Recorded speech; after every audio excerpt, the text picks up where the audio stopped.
అనేక సార్లు మన బ్లెస్సింగ్స్ ఎందుకు ఆగిపోతుంది తెలుసా? పాస్టర్ గారి ప్రార్థన చేయడం లేదు గనక కాదు, పాస్టర్మ్మ గారి ప్రార్థన చేయడం లేదు గనక కాదు, మీరు మీ ట్రాక్ను సరి చేయలేదు. దేవుడు మీరు ఎప్పుడు డిసిప్లిన్గా ట్యూన్ అవుతారు అని దేవుడు చూస్తున్నాడు. మీరు ఇంకా వంగర తింగరుగా ఉన్నారు గనుకనే మీకు ఆటంకాలు జరుగుతుంది. If you straight your problems, God will do miracles and wonders. దేవుడు మీ జీవితంలో అద్భుతమైన కార్యాలు చేస్తారు. తండ్రి, ఈరోజు నువ్వు నాతో సూటిగా మాట్లాడుచున్నందుకు నేను సంతోషిస్తున్నాను. ఐ సరెండర్ మై లైఫ్, నేను నీ సన్నిధిలో నన్ను నేను సమర్పిస్తున్నాను అని మీరు చెప్పినట్లయితే మీ జీవితాన్ని అద్భుతమైన మలుపు తిప్పడానికి నా దేవుడు సజీవుడై ఉన్నాడు, అద్భుతకరుడై ఉన్నాడు. దేవునికి స్తోత్రం.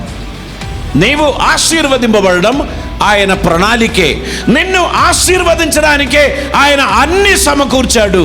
నువ్వు పొందుకోవడానికి నీవు సిద్ధంగా లేవు. అందుకే దేవుడు నిన్ను ఆశీర్వదించడం లేదు. నువ్వు రెడీగా ఉన్నావా? దేవుడు నీ జీవితంలో అద్భుతం చేస్తాడు. దేవునికి స్తోత్రం. ప్రభు అడుగుచున్నాడు, are you willing to walk through a different వే?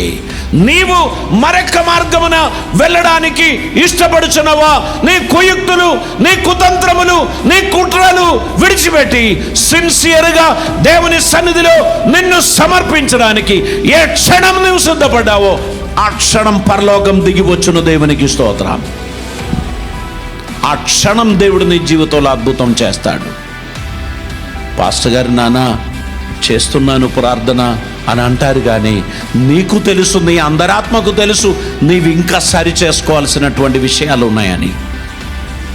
ఈరోజు నిన్ను బహుశా దేవుడు వ్యక్తిగతంగా దర్శించుచున్నటువంటి రోజు. ఈరోజు నీ జీవితంలో దేవుడు కొన్ని కార్యములు చేయుచున్న రోజు. ఈరోజు నీవు నిన్ను దేవునికి సమర్పించినట్లయితే నీ జీవితంలో ఒక అద్భుతం నువ్వు చూస్తావు. దేవునికి స్తోత్రం.